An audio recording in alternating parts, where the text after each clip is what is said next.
बिस्मिल्लाहिर्रहमानिर्रहीम। वो मुअज़्ज़ज़ थे ज़माने में मुसलमान होकर और हम ख़ार हुए तारिक कुरान होकर। अस्सलामु अलैकुम वरहमतुल्लाहि वबरकातुहू। मैं हूँ आपका मेज़बान उमर फ़ारूक निज़ामी। इस वक्त आप मुलाहिज़ा फरमा रहे हैं स्वान न्यूज़ की स्क्रीन पर हमारी ख़ुसूसी नशरियात अजाइबुल कुरान। नाज़रीन व सामीन, जब भी कोई शायर, कोई मुसन्निफ़, कोई अदीब, कोई मुहक्किक़ जब भी अपनी किताब लिखता है तो किताब के अव्वल में दिबाचा लिखा जाता है। और उस दिबाचे में ये बात कही जाती है कि इस किताब में अगर हमसे कोई गलती सरज़द हुई हो तो जितने भी क़ारीन हैं, यानी कि जो पढ़ने वाले हैं, वो हमारी इस्लाह भी करें, हमें बताएं ताकि हम उस गलती को सुधार सकें। लेकिन एक वाहिद किताब जो कि जब नाज़िल की गई, जब उसके मुसन्निफ़ ने उस किताब को लिखा तो मुसन्निफ़ कौन है? जिसने ख़ुद इस पूरी कायनात को तख्लीक़ किया। यानी कि अल्लाह पाक ने जब कुरान मजीद फ़ुरक़ान हमीद को नाज़िल फ़रमाया तो कुरान मजीद फ़ुरक़ान हमीद के जब पहली सूरह मुबारका, यानी कि आप सूरह बकरा का मैं ज़िक्र कर रहा हो, तो जब उस सूरह बकरा में अल्लाह करीम की ज़ात ने पहली चंद आयात में ये बात बता दी कि ये किताब ला रैब है, इसमें कोई शक नहीं किया जा सकता, ना इसमें किसी गलती की गुंजाइश है, बल्कि इस किताब की हिफाजत की ज़िम्मेदारी भी ख़ुद अल्लाह रब्बुल इज़्ज़त ने अपने ज़िम्मा ली है। तो बाकी जिस तरह की किताबें पहले तौरात, ज़बूर, इंजील, इस तरह की जो किताबें जो सहीफ़े नाजिल हुए हैं उनमें फिर तब्दीली होती रही, लेकिन जब कुरान मजीद फ़ुरक़ान हमीद की बारी आई तो अल्लाह करीम की ज़ात ने अपने महबूब से ये इरशाद फरमाया कि आप फ़िक्रमंद न होइएगा, क्योंकि आपके ऊपर जो किताब हमने नाजिल फरमाई है इसमें कोई भी शख्स तब्दीली नहीं कर सकता और क़यामत तक हम इसके ज़िम्मेदार हैं। तो जी नाज़रीन व सामीन, आज जिस मौज़ू सुखन पर हम गुफ्तगू करने लगे हैं वो कुरान मजीद फ़ुरक़ान हमीद की दूसरी सूरह मुबारका यानी सूरह बकरा। और सूरह बकरा उसे इसलिए कहा जाता है, बकरा का माना होता है गाय। एक गाय के ऊपर उसका पूरी सूरह मुबारका का जो वाक़या है जो वो बयान किया गया है कुरान मजीद फ़ुरक़ान हमीद में। और यकीनन आका अलैहिस्सलातु वस्सलाम के हुक्म के मुताबिक और अल्लाह पाक के इरशाद मुबारका के मुताबिक कुरान मजीद फ़ुरक़ान हमीद में जो कुछ भी है वो हमारे लिए मशाल राह है। हम उससे सीखते हैं और सीख कर हमने उससे आगे उस पर अमल भी करना होता है। अल्लाह करीम की ज़ात हमें समझ कर अमल करने की भी तौफ़ीक़ अता फ़रमाए। नाज़रीन व सामीन, यहाँ पर एक खूबसूरत तर्जुमा कंज़ुल ईमान शरीफ का मैं आपकी खिदमत में पेश करने लगा। अल्लाह करीम फरमाते हैं, और जब मूसा ने अपनी कौम से फरमाया कि खुदा तुम्हें हुक्म देता है कि एक गाय को ज़िबा करो, बोले कि आप हमें मस्खरा बनाते हैं, तो फरमाया खुदा की पनाह मैं जाहिलों में हूँ। वो बोले अपने रब से दुआ कीजिए कि वो हमें बता दे गाय कैसी हो। कहा, वो फरमाता है कि वो एक गाय है, न बूढ़ी है न ओसर, बल्कि इन दोनों के बीच में, तो करो जिसका तुम्हें हुक्म होता है। बोले अपने रब से दुआ कीजिए, हमें बता दे उसका रंग कैसा है। कहा, वो फरमाता है वो एक पीली गाय है जिसकी रंगत डहडहाती देखने वालों को खुशी देती है। बोले अपने रब से दुआ कीजिए कि हमारे लिए साफ बयान करे वो गाय कैसी है, बेशक गाय में हमको शुबा पड़ गया और अल्लाह चाहे तो हमें हमरा पा जाएंगे। कहा, वो फरमाता है कि वो एक गाय है जिससे खितबत न ली जाती है कि न ज़मीन जोते न खेती को पानी दे, बेऐब है जिसमें कोई दाग नहीं। बोले अब आप ठीक बात लाए, तो उसे ज़िबा किया और ज़िबा करते मालूम न होते थे। और जब तुमने एक खून किया तो एक दूसरे पर उसकी तोहमत डालने लगे और अल्लाह को जाहिर करना था जो तुम छुपाते थे। तो हमने फरमाया उस मकतूल को, उस गाय का एक टुकड़ा मारो, अल्लाह यूं ही मुर्दे जलाएगा और तुम्हें अपनी निशानियां दिखाता है कि तुम्हें अक्ल हो। नाज़रीन व सामीन, ये जो बड़ा खूबसूरत वाक़या ये इस तरह इस तरतीब के साथ बयान किया गया, ये कंज़ुल ईमान शरीफ का तर्जुमा है, यानी कुरान मजीद फ़ुरक़ान हमीद का जो तर्जुमा बनता है उर्दू में वो आपकी खिदमत में पेश किया है। अब इसकी तफसीर की तरफ आते हैं और बड़े खूबसूरत अंदाज में इसकी जो तफसीर बयान की गई उस पर ज़रा तवज्जो दीजिएगा। ये वाक़या इस तरह पेश आया कि बनी इसराइल के एक बुज़ुर्ग थे, बड़े नेक थे। तो आपका जब वक्त विसाल करीब आया तो आपने अपनी विरासत में सिर्फ एक बच्चिया छोड़ी और आपका एक बच्चा था जो यतीम हो गया और वो बच्चा नाबालिग था। एक बेवा, एक बच्चा और एक बच्चिया जो अपनी विरासत में छोड़ी।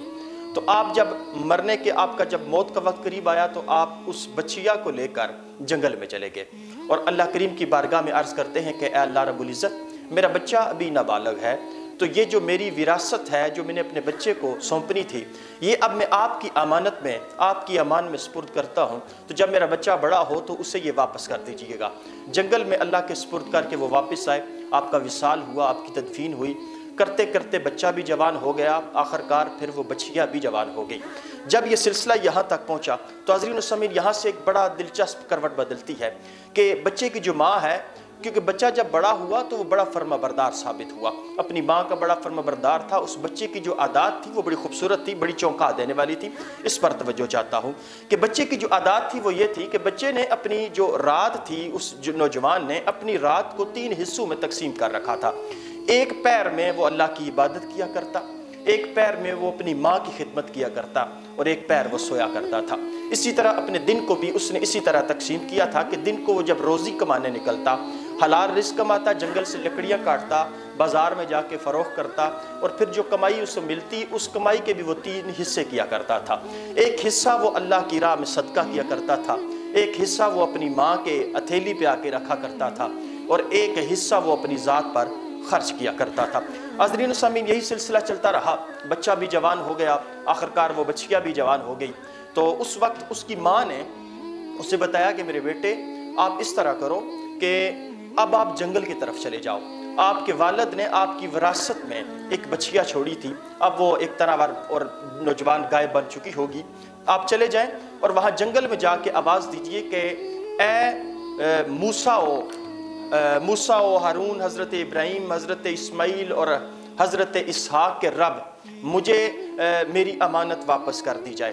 تو جب اس نے یہ صدا لگائی تو جنگل سے دوڑتی ہوئی ایک گائے آئی جس کا پیلا رنگ تھا، سورج کی کرنوں کی طرح اس کا رنگ چمک رہا تھا، یعنی کہ سونے کا رنگ اس کے اوپر چڑھا ہوا تھا قدرتی طور پر۔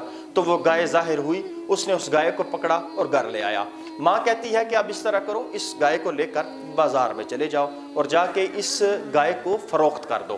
وہ بچہ بازار کی طرف نکلتا ہے تو ماں اسے کہتی ہے کہ یاد رکھنا اس گائے کو صرف 3 دینار میں فروخت کرنا، کیونکہ آج کل جو قیمت گائے کی چل رہی ہے وہ 3 دینار ہے، تو 3 دینار سے زیادہ میں فروخت نہ کرنا، اور کسی بھی شخص کو فروخت کرنے سے پہلے مجھ سے مشورہ ضرور کرنا۔ وہ بچہ فرما بردار تھا، وہ بازار میں چلا جاتا ہے۔ جب بازار پہنچتا ہے تو ایک فرشتہ انسانی شکل میں اس کے سامنے خریدار بن کے آتا ہے، اور وہ فرشتہ آ کے کہتا ہے کہ یہ گائے مجھے فروخت کرو، لیکن میں تمہیں 3 دینار سے زیادہ رقم دوں گا، لیکن تم اپنی ماں سے مشورہ کیے بغیر یہ گائے مجھے دے دو۔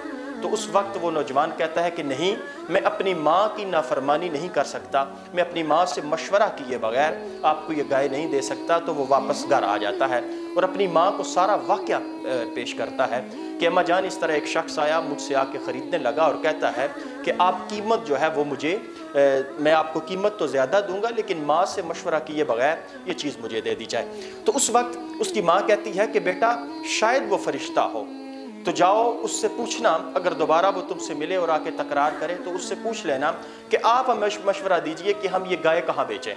نوجوان واپس بازار چلا جاتا ہے، بازار میں جب جا کے کھڑا ہوتا ہے تو پھر وہی شخص، یعنی وہی فرشتہ انسانی شکل میں ظاہر ہوتا ہے اور آ کے کہتا ہے کہ میں پھر خریدنے کے لیے آیا ہوں۔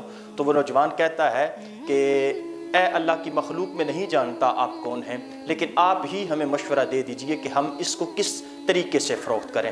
تو اس وقت وہ اللہ کا فرشتہ کہتا ہے کہ اے بیٹا تم یہ بات یاد رکھنا، بنی اسرائیل کے لوگ تمہارے پاس چل کر آئیں گے اور یہ گائے تم سے خریدیں گے، اور تم اس کی قیمت انہیں اتنی بتانا کہ یہ گائے کا جو چمڑا ہے، اس چمڑے میں مجھے سونا بھر کے دیا جائے تو تب میں یہ گائے فروخت کروں گا، تو وہ تمہیں اتنی قیمت بھی دیں گے۔ چنانچہ چند دنوں کے بعد ہی ایک ایسا واقعہ پیش آیا کہ بنی اسرائیل کا ایک مالدار شخص قتل ہو گیا، جسے قتل کرنے والے اس کے سگے چچا کے بیٹے تھے، جنہوں نے مال کی ہوس اور لالچ میں اسے قتل کر دیا تھا۔ تو جب وہ قتل ہوا تو اسے ایک ویرانے میں پھینک دیا گیا۔ تو یہ بات جب حضرت موسیٰ علیہ السلام تک پہنچی کہ قاتل کا نہیں پتہ چل رہا، تو حضرت موسیٰ علیہ السلام نے اللہ پاک سے جب ہم کلام ہوئے تو اللہ پاک نے فرمایا کہ اے موسیٰ ان کو بتا دیجئے کہ ایک گائے کو ذبح کریں، اس گائے کی زبان یا دم کی ہڈی کو اس کے مردے کے اوپر ماریں، جب مردے کو جا کے وہ لگے گی تو مردہ اٹھ کھڑا ہوگا اور زندہ ہو کے اپنے قاتل کا نام بتا کے پھر مر جائے گا۔ تو جب حضرت موسیٰ علیہ السلام نے اپنی قوم سے کہا کہ گائے اس طرح آپ ایک گائے ذبح کریں، پھر اس کی دم یا زبان کی جو گوشت کا جو ٹکڑا ہے وہ اسے ماریں تو پھر وہ زندہ ہو کے بتا دے گا، تو قوم نے تمسخر کیا، یعنی کہ اللہ کے نبی کے ساتھ مذاق کیا، گائے کیسی ہو، قد کیسا ہو۔ جب حجت شروع کی تو اللہ کریم کی ذات نے انہیں بڑی तकलीफ़ में मुब्तला कर दिया, क्योंकि एक ऐसी गाय जो पूरी दुनिया में सिर्फ एक ही गाय मौजूद थी जिसका रंग सुनहरी था, सोने का रंग था, तो वो गाय किस तरह ढूंढी जाती। तो दूसरी तरफ अगर इसी पहलू पर गौर किया जाए तो देखिए अल्लाह करीम की ज़ात जो इस पूरे वाक़या से हमें जो सबक मिलता है कि जो नेक लोग होते हैं जब वो दुनिया से चले भी जाएं तो अल्लाह करीम की ज़ात उनके बच्चों का भी हया करते हैं, उनका ख्याल करते हैं। यानी जो औलिया कामलीन हों, जो जब दुनिया से चले जाते हैं, अंबिया अलैहिस्सलाम, आज भी जो आले रसूल यहाँ पर हमारे दरमियान मौजूद हैं, हमें उनकी कदर करनी चाहिए। ये नहीं समझना चाहिए कि हमसे वो अफजल कैसे होते हैं। इस पर चले एक बहरहाल एक अलग बहस है, लेकिन वो बाद में की जाएगी। तो आखिरकार यूँ हुआ कि वो लोग बनी इसराइल के ढूंढते ढूंढते आखिरकार उस नौजवान तक पहुँच गए और नौजवान तक पहुँचकर उस गाय को ख़रीदा। और ख़रीदने में जो कीमत अदा की वो कीमत ये थी कि उस गाय के चमड़े के दरमियान में सोना भरकर उसे कीमत अदा की गई और आखिरकार वो ख़रीद कर वापस लाए। उस गाय को ज़िबा किया गया। ज़िबा करने के बाद उसके गोश्त का टुकड़ा मुर्दे को मारा गया। मुर्दा उठ खड़ा हुआ। उसने अपने चचा के बेटू का, कातिलों का नाम लिया। नाम लेने के बाद वो दोबारा मर गया और आखिरकार ये किस्सा यहाँ पर इख्तिताम पजीर हुआ। इससे बहुत सारे सबक मिलते हैं। अल्लाह करीम की ज़ात हमें समझने की तौफीक अता फरमाए। एक सबक मैंने इसके मतन में बयान कर दिया है और दूसरा सबक ये भी है, जब इंसान अल्लाह के नेक लोगों के साथ जब तमस्खुर करता है तो उस वक्त अल्लाह करीम की ज़ात उन्हें तकलीफ़ में मुब्तला कर दिया करते हैं। हुक्म तो हुआ था एक गाय को ज़िबा करिए, कोई सी भी एक गाय होती, ज़िबा करते, उसका टुकड़ा मारते तो बात ख़त्म हो जाती। लेकिन जब तमस्खुर किया और छेड़ने की कोशिश की तो अल्लाह करीम की ज़ात ने उन्हें तकलीफ़ में मुब्तला किया। अल्लाह करीम की ज़ात हमें अमल की तौफीक अता फरमाए। अपने मेज़बान उमर फ़ारूक निज़ामी को इजाज़त दीजिए। अल्लाह हाफ़िज़।